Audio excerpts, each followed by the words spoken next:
नमस्कार, मैं प्रवीण आपका स्वागत करता हूं द फाइनेंस योडा में। आज हम बात करेंगे होम लोन के प्रोसेस, इंटरेस्ट रेट्स, ईएमआई और एक इलस्ट्रेशन के थ्रू देखेंगे कि कैसे हम इंटरेस्ट बचा सकते हैं। हम सब खुद का घर खरीदना चाहते हैं, लेकिन घर खरीदने से पहले कुछ चीज़ें हैं जो आपको ध्यान रखनी पड़ेगी। फाइनेंशियल प्लानिंग, आपका फाइनेंशियल एलोकेशन किस तरह से है, मतलब घर का खर्च कितना है, एग्जिस्टिंग कमिटमेंट्स कितने हैं, इन सब चीज़ों को देखना पड़ेगा। घर लिया जाता है वो हम सिक्योरिटी के लिए लेते हैं और उसके साथ एक इमोशनल सेंटिमेंट या पर्पस जुड़ा होता है। क्या आप ईएमआई अफोर्ड कर सकते हैं जिस घर के लिए आप लोन ले रहे हैं? घर लेना महज एक इन्वेस्टमेंट नहीं है, सिर्फ टैक्स बचाने के लिए घर नहीं लेना है। तो अब बात करते हैं इंटरेस्ट रेट के बारे में। बैंक जनरली दो टाइप के इंटरेस्ट रेट ऑफर करते हैं। पहला, फिक्स इंटरेस्ट रेट। इसमें आपके लोन का इंटरेस्ट रेट फिक्स रहता है, मोस्ट लाइकली इसमें चेंज नहीं होगा, लेकिन हाँ, अगर ज़्यादा इन्फ्लेशन हुआ तो हो सकता है बैंक ये रेट थोड़ा सा एडजस्ट कर दे। प्रीपेमेंट अगर आप करते हैं तो आपको बैंक इस पर चार्जेस लगाएगा। क्योंकि इंटरेस्ट रेट फिक्स है तो नॉर्मली बैंक ऑफर्ड इंटरेस्ट पे 1 से 2% एक्स्ट्रा चार्ज करेगा। फॉर एग्जांपल, अगर आपका फिक्स्ड होम लोन 7% इंटरेस्ट पे है तो बैंक आपसे यूजुअली 8% या 8.5% लेगा। दूसरा, फ्लोटिंग इंटरेस्ट रेट। इसमें आपका रेट ऑफ इंटरेस्ट मार्केट के हिसाब से एडजस्ट होता रहता है। फॉर एग्जांपल, अगर बैंक ने आपको 7% रेट ऑफर किया है और मार्केट में इन्फ्लेशन के कारण ओवरऑल रेट 7.5% हो गया है तो आपको 7.5% पे लोन देना पड़ेगा। सिमिलरली, अगर मार्केट में 7% के सामने 6.5% का रेट हो गया है तो हो सकता है बैंक आपका इंटरेस्ट रेट भी उतना कम कर दे। प्रीपेमेंट अगर आप करते हो उसमें तो कोई पेनल्टी नहीं है, आप कभी भी प्रीपेमेंट कर सकते हैं। इसमें जो रेट बैंक आपसे लेगा वो बेस इंटरेस्ट जो आपको इनिशियली ऑफर होगा 6, 7, 8% डिपेंडिंग कितने का आप लोन लेते हैं, वही रेट आपका इनिशियली वही रहेगा। तो आइए अब ईएमआई की बात करते हैं। लोन प्रोसेस इनिशिएट करने से पहले आपको ये पता होना चाहिए कि आप कितना ईएमआई अफोर्ड कर सकते हैं। आप अपने हाउस होल्ड एक्सपेंसेस जैसे कि ग्रोसरीज, यूटिलिटीज़ को एस्टिमेट कीजिए कि वो आपकी मंथली अर्निंग्स का कितना परसेंटेज है। एडिशनली अगर आपके कुछ एग्जिस्टिंग कमिटमेंट्स हैं तो वो भी आपको फैक्टर इन करना पड़ेगा। थोड़ा सा अमाउंट आपको सेट असाइड रखना पड़ेगा कुछ अनफॉर्सीन सिचुएशंस के लिए।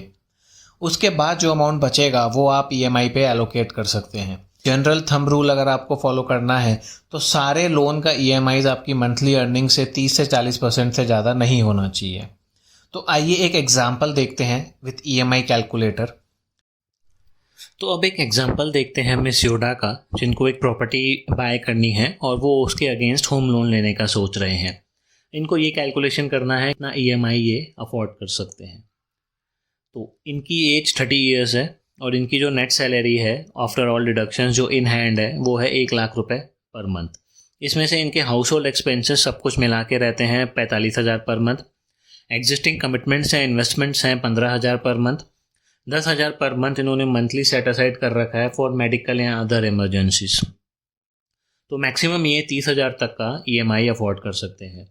इनको जो प्रॉपर्टी पसंद आई है उसका स्टैम्प ड्यूटी वैल्यूएशन है 42,50,000, जिसमें से 7.5 लाख रुपए इनकी 5 सेविंग्स है वो यूटिलाइज़ करेंगे और बाकी 35 लाख का ये लोन लेना चाहते हैं।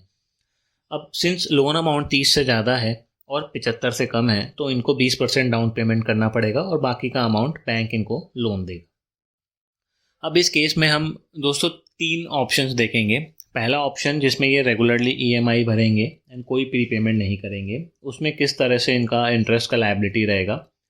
दूसरे केस में पीरियोडिक प्रीपेमेंट होगा सर्टेन इंटरवल्स के बाद, और तीसरे ऑप्शन में रेगुलर प्रीपेमेंट होगा।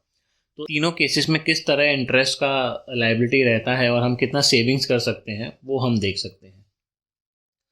तो अब पहले ऑप्शन में हम देखेंगे जो लोन अमाउंट डाउन पेमेंट के बाद आएगा 26,25,000, ये सेम रहेगा अक्रॉस ऑल 3 ऑप्शंस। लोन इन्होंने 15 साल का लिया है तो जो किस्तें बनेंगी 15 साल में वो 180 किस्तें बनेंगी। इंटरेस्ट बैंक ने इनको 8% इंटरेस्ट पे दिया है, इन्होंने फ्लोटिंग इंटरेस्ट लिया है तो पर मंथ फ्लोटिंग इंटरेस्ट मेरा आएगा 6-7%। तो इनका मंथली ईएमआई अप्रॉक्सीमेटली रहेगा 25086। 25086 30,000 से कम है जितना इन्होंने सेट असाइड कर रखा था ईएमआई के लिए। दोस्तों जो भी अमाउंट हम सपोज हम जो कैलकुलेशन करेंगे और अमाउंट हम सेट असाइड रखेंगे, ज़रूरी नहीं है कि वो एग्जैक्टली मैच हो। जैसे इस केस में 30 हम अफोर्ड कर सकते थे पर 25 आया, हो सकता है 2-5 हज़ार ऊपर नीचे भी हो, तो वो आपको ध्यान रखना है कि ऐसा ही नहीं होगा कि मैंने 30 ही बचा के रखे तो मुझे एग्जैक्टली 30 का ईएमआई मिलेगा, थोड़ा वेरिएशन रहेगा। तो इस केस में ये रेगुलरली इंटरेस्ट कर रहे हैं, पे कर रहे हैं, मंथ 1 से इनका ईएमआई चालू हो जाएगा। तो इस पूरे केस में अब आप अपनी स्क्रीन पर देख सकते हैं 180 महीनों के लिए किस तरह से इनका ईएमआई शेड्यूल आ रहा है।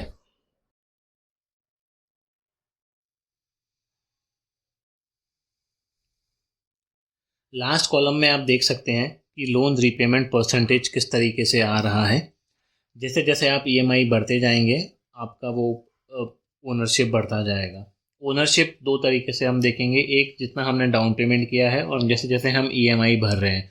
इसका इम्पोर्टेंस ये है कि डाउन पेमेंट और ईएमआई मिला के आपकी जितनी ओनरशिप हो रही है, सपोज़ फिर आप कुछ डिफ़ॉल्ट करते हैं या आप लोन नहीं पे कर पा रहे, सो फॉर एग्जांपल 26 लाख के लोन में आपने डाउन पेमेंट और ईएमआई मिला के 30% पे कर दिया है, ओके।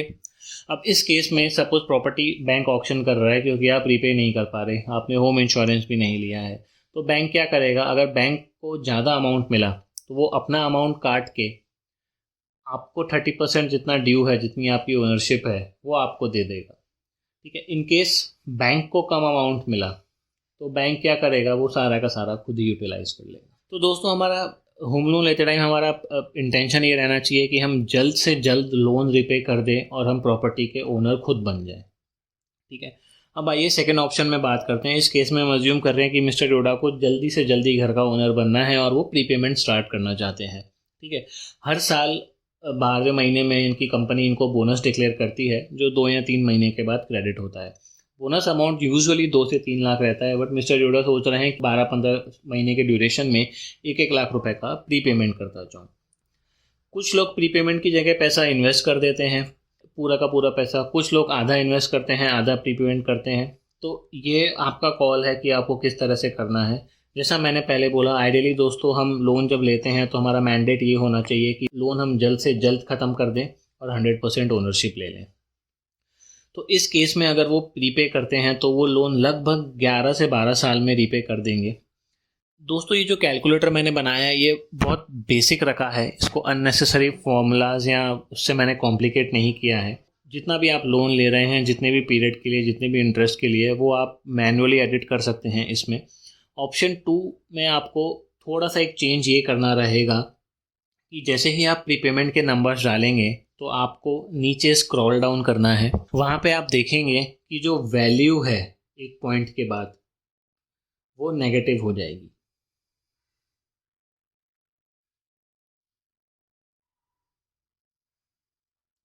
यहाँ पे आप देख सकते हैं कि यहाँ पे वैल्यू नेगेटिव हो रही है, ठीक है। तो इस केस में अगर हम देखेंगे कि मेरा आउटस्टैंडिंग प्रिंसिपल जो आ रहा है वो मेरी ईएमआई से बहुत कम आ रहा है, तो इस केस में हमें खाली एक चेंज करना है।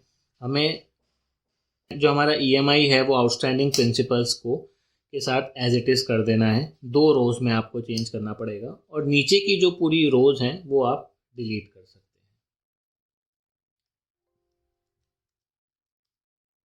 अब बात करते हैं थर्ड ऑप्शन की, वो भी ऑलमोस्ट सेम है। इस केस में बस इन्होंने मंथली ये 5K रिपे करना चाहते हैं। इन्होंने 30,000 रुपये सेट असाइड किए थे ईएमआई के लिए, 25,000 रुपये इनका ईएमआई आया, तो अब इन्होंने सोचा कि मैं हर साल 5,000 भी एडिशनली प्रीपे करता जाऊंगा। तो इस केस में भी लगभग वो 11 साल के आसपास लोन रिपे कर देंगे। इस केस में भी दोस्तों आपको वही सेम चेंज करना है। आपका जहाँ से वैल्यू नेगेटिव हो रही है आप देख सकते हैं अपनी स्क्रीन पे, वहाँ से आपको आउटस्टैंडिंग प्रिंसिपल जहाँ से नेगेटिव हो रहा है वहाँ पे आपको चेंज करना है। जो आपका ईएमआई है वो आपके प्रिंसिपल के अकॉर्डिंग होना चाहिए। अब आइए देखते हैं कि प्रीपेमेंट के हिसाब से कितना सेविंग्स हो रहा है। तो अब आप अपनी स्क्रीन्स पर देख सकते हैं, एक हमने रेगुलर केस में कितना इंटरेस्ट आ रहा है। प्रीपेमेंट 1 लाख रुपए का अगर हम कर रहे हैं 15 मंथ के इंटरवल पे तो कितना आ रहा है, और 5,000 रुपये हर महीने प्रीपेमेंट कर रहे हैं तो कितना इंटरेस्ट आ रहा है। तो रेगुलर के केस में आपका लोन रहेगा 26,25,000 का, आपका इंटरेस्ट बर्डन रहेगा 18,90,456 रुपये का। तो टोटल आपको 45,15,456 रुपये देने पड़ेंगे 15 साल के ड्यूरेशन में बैंक को। अगर आप 1 लाख तक का प्रीपेमेंट करते हैं तो प्रिंसिपल सेम रहेगा, आपका इंटरेस्ट हालांकि कम हो जाएगा 12,59,745 का। तो इस केस में आपको 15 साल के दौरान 38,84,000 पे करने पड़ेंगे। तीसरे ऑप्शन में अगर हम जाएं तो इंटरेस्ट बर्डन 13,20,000 हो जाएगा। इस केस में आपको बैंक को 39,45,998 रुपये पे करने पड़ेंगे। अगर आप 1 लाख रुपए तक का प्रीपेमेंट वाला ऑप्शन लेते हैं तो आप 6,30,711 रुपये तक का, मतलब 33% ब्याज आप अपना बचा सकते हैं। अगर आप 5K मंथली प्रीपेमेंट लेते हैं तो आप 5,69,458 तक का इंटरेस्ट बचा सकते हैं, जो कि लगभग 30% होता है। बैंक जब आपसे EMI लेगा तो शुरू के पोर्शन में वो इंटरेस्ट ज़्यादा रिकवर करेगा और प्रिंसिपल कम। बीच में एक टाइम आएगा जब इंटरेस्ट और प्रिंसिपल सेम रहेंगे, और फिर एक टाइम आएगा जब इंटरेस्ट का बर्डन कम होता जाएगा और प्रिंसिपल ज़्यादा रिकवर होता जाएगा। आप अपनी स्क्रीन पर ये चार्ट देख सकते हैं। ये मैंने रेगुलर ऑप्शन 1 रेगुलर के केस में बनाया है। इस केस में आप देखेंगे मेरा 25,086 का EMI है। तो जो ये ब्लू बार चार्ट्स की लाइन है वो इंटरेस्ट कंपोनेंट है। तो शुरू में इंटरेस्ट कंपोनेंट ज़्यादा है और ये ऑरेंज लाइनें जो हैं मेरा प्रिंसिपल कंपोनेंट कम है। यहाँ पे अगर आप देखेंगे तो एक पॉइंट आ रहा है जब दोनों सेम है। इसके बाद प्रिंसिपल कंपोनेंट बढ़ता जा रहा है और इंटरेस्ट कंपोनेंट मेरा कम होता जा रहा है। इस कैलकुलेटर का लिंक मैंने डिस्क्रिप्शन में डाल दिया है, आप वो लिंक को क्लिक करके डाउनलोड कर सकते हैं। कौन कौन से बैंक्स एंड फाइनेंशियल इंस्टीट्यूशंस क्या रेट ऑफर कर रहे हैं वो आप अपनी स्क्रीन्स पर देख सकते हैं। ये रेट हमने जून 2023 के महीने के लिए लिए हैं और प्रोबेबिलिटी है कि ये चेंज भी हो सकते हैं। ये कुछ इंपॉर्टेंट पॉइंट्स हैं जो आपको ध्यान रखने हैं। मिनिमम एज लोन लेने के लिए 18 साल होनी चाहिए और मैक्सिमम एज 70 साल। 70 साल का मतलब है आपको पूरा लोन रिपे 70 साल तक की उम्र तक करना है। मिनिमम लोन अमाउंट 8 से 10 लाख रहता है और मैक्सिमम अप टू 100 करोड़ तक रहता है। मिनिमम लोन ड्यूरेशन 5 साल तक होती है और मैक्सिमम 30 साल। अगर आप 65 साल के हैं और 30 साल का लोन लेने जा रहे हैं तो मोस्ट लाइकली बैंक आपको मना कर देगा। आपकी मंथली अर्निंग्स जितनी है EMI जनरली उसका 50-60% कंसिडर करके लोन अमाउंट आपको मिलेगा। अब आइए डाउन पेमेंट की बात करते हैं। होम लोन जब बैंक आपको देता है तो वो ये एक्सपेक्ट करता है कि प्रॉपर्टी वैल्यू का कुछ मिनिमम अमाउंट आप खुद भरेंगे, उसे डाउन पेमेंट कहते हैं। अगर आपका लोन 30 लाख तक है तो उसका डाउन पेमेंट 10% रहेगा। अगर आपका लोन अमाउंट 31 से 75 लाख तक है तो डाउन पेमेंट 20% रहेगा। अगर आपका लोन अमाउंट 75 लाख से ज़्यादा है तो डाउन पेमेंट 25% रहेगा। एक बात नोट करने जैसी है, जितना आप डाउन पेमेंट करते हो इनिशियली उतने परसेंटेज के आप प्रॉपर्टी के ओनर रहते हो।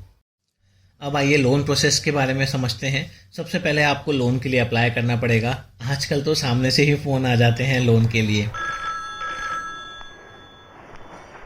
हेलो, मैं चंदू सोलंकी बोलता हूँ। देवी प्रसाद जी घर में है? कौन देवी प्रसाद? ये देवी प्रसाद का घर नहीं है। क्या देवी प्रसाद घर में नहीं है? रख तेरी माँ की रख। एप्लीकेशन के साथ आपको KYC डॉक्यूमेंट्स और इनकम रिलेटेड डॉक्यूमेंट्स सबमिट करने पड़ेंगे। उसके बाद बैंक वेरिफिकेशन प्रोसेस स्टार्ट करेगा। बैंक का एक सेपरेट टीम होता है जो ये काम करता है। इसमें वो टीम आपके डॉक्यूमेंट चेक करेंगे, आपका सिबिल स्कोर चेक करेंगे, प्रॉपर्टी वेरिफिकेशन करेंगे कि वो जो प्रॉपर्टी पे आप लोन ले रहे हैं वो कोई इलीगल तो नहीं है, उस पर कोई एनक्रोचमेंट तो नहीं है, ऐसे कुछ इशू तो नहीं है जो बैंक को फ्यूचर में प्रॉब्लमेटिक रहे। आसपास के लोगों से इंक्वायरी करेंगे कि आपकी लोन रिपे करने की कैपेसिटी है या नहीं। अगर सब कुछ ठीक रहा तो बैंक आपको सैंक्शन लेटर दे देगा। फिर आपको एक्सेप्टेंस देनी है और प्रॉपर्टी बाय करने का प्रोसेस इनिशिएट करना है। जैसे ही ये सब प्रोसेस कंप्लीट हो जाएगा तो बैंक लोन का डिसबर्समेंट, जितना भी आपने लोन लिया है वो अमाउंट डायरेक्टली सेलर को दे देगा। और घर के ओरिजिनल पेपर्स बैंक अपने पास रखेगा जब तक आप लोन पूरा रिपे नहीं कर देते। लोन पूरा पे करने के बाद बैंक आपको ओरिजिनल पेपर्स और एक नो ऑब्जेक्शन सर्टिफिकेट देगा, NOC, जिसमें यह लिखा होगा कि आपने पूरा लोन रिपे कर दिया है और आपको ये प्रॉपर्टी अब आपकी है।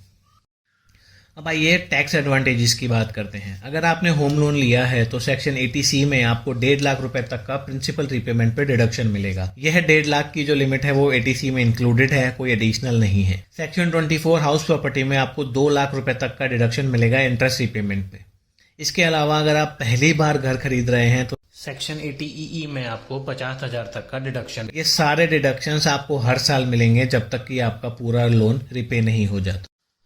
80EE में लोन लेने के लिए कुछ कंडीशंस हैं बेसिकली जो आपको ध्यान रखना है, जो वैल्यू ऑफ द हाउस होती है, स्टैम्प ड्यूटी वैल्यूएशन, वो 50 लाख या उससे कम होना चाहिए। लोन जो आप घर के लिए ले रहे हैं वो 35 लाख या उससे कम होना चाहिए।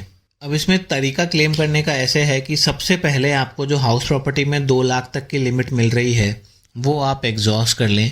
उसके बाद अगर कुछ पैसा बच रहा है तो मैक्सिमम 50,000 तक आप ATEE में ले सकते हैं। फॉर एग्जांपल, अगर आपकी टोटल लायबिलिटी 1 साल में इंटरेस्ट की 50,000 ही आ रही है तो वो आप हाउस प्रॉपर्टी में लेके ख़त्म कर सकते हैं। बट अगर आपके इंटरेस्ट की लायबिलिटी 3 लाख रुपए तक आ रही है तो आप 2 लाख तक हाउस प्रॉपर्टी में ले सकते हैं और एडिशनल 50,000 ATEE में, मतलब 2.5 लाख का इंटरेस्ट आप एज अ डिडक्शन ले सकते हैं। अब बात करते हैं प्रधानमंत्री आवास योजना की। यह स्कीम 2015 में गवर्नमेंट ने लॉन्च की थी। बेसिकली स्कीम का एम है अफोर्डेबल हाउसिंग देना through credit link subsidy scheme. मतलब ये एक तरह की इंटरेस्ट सब्सिडी है घर खरीदने पे।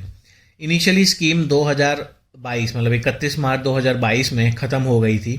हालांकि आपको काफ़ी ऑनलाइन आर्टिकल्स या वीडियोस मिलेंगे यह बताते हुए कि ये स्कीम 2024 तक एक्सटेंड हो गई है।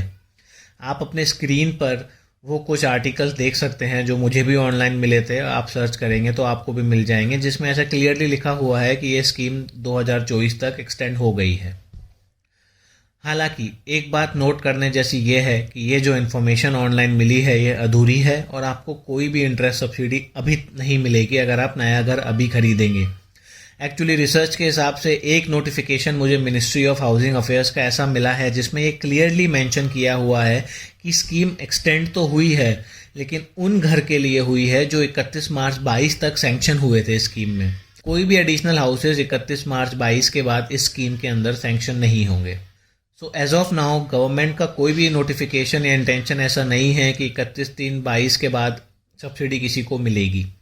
इवन आप बैंक्स में भी जाएंगे, मैंने भी जाके इंक्वायरी की है, बैंक वाले सिर्फ ये बोल रहे हैं हमें कोई कम्युनिकेशन नहीं है आगे से कि ये स्कीम में अभी देना है या नहीं देना। दोस्तों अब बात करते हैं हिडन चार्जेस की। लोन फाइनलाइज करने से पहले प्लीज़ आप ये चेक करें, अपने बैंक से पूछ लें कि एडिशनल चार्जेस बैंक कौन कौन से लेवी करता है और किस फॉर्म में लेवी करता है। 5 से 6 चार्जेस हैं, ये मैं आपको बता देता हूँ जो बहुत कॉमन है। सबसे पहला है प्रोसेसिंग फ़ीस। ये generally percentage of loan amount से लिंक रहता है। जैसे फॉर एग्जांपल अगर आपने 30 लाख का लोन लिया तो 1% 30 लाख का प्रोसेसिंग फ़ीस लगेगी। कुछ बैंक रुपीज़ पर 1000 या रुपीज़ पर लाख सकते हैं। जैसे फॉर एग्जांपल 500 रुपये पर 1.5 लाख रुपए बैंक आपसे लेगा, आप कितना भी लोन लें। दूसरा होता है लीगल एंड टेक्निकल फ़ीस। इसमें डॉक्यूमेंट्स रिलेटेड फ़ी रहती है और अगर बैंक ने कुछ टेक्निकल वेरिफिकेशन कराया है या टेक्निकल एडवाइस ली है और उसके अगेंस्ट में कुछ रिपोर्ट आई है तो ये सारे एक्सपेंसेस आपसे रिकवर होते हैं। प्री पेमेंट चार्जेस, अगर फिक्स्ड इंटरेस्ट लोन है तो जैसा हमने ऊपर डिस्कस किया प्री पेमेंट चार्जेस पे बैंक आपको पेनल्टी लेवी करेगा। होम इंश्योरेंस, मोस्टली बैंक इसके लिए पुश करते हैं। इसका प्रीमियम नॉमिनल रहता है, बस इसका फ़ायदा इन केस कोई अनफॉर्चुनेट इंसिडेंट होता है बोरोवर के साथ तो रिपेमेंट की जो बर्डन होता है वो उनकी फैमिली पे आ जाता है। इन केस फैमिली पे नहीं कर पाती है तो बैंक घर ऑक्शन कर देगा, यानी कि नीलाम कर देगा। अगर होम इंश्योरेंस हो तो बैंक को डायरेक्टली इंश्योरेंस कंपनी से पैसा मिल जाएगा और घर आपकी फैमिली को मिल जाएगा। होम इंश्योरेंस के लिए एक सजेशन ऐसा है कि अगर आपको लगता है कि आप उसका प्रीमियम अफोर्ड कर सकते हैं तो प्लीज़ ले लीजिए।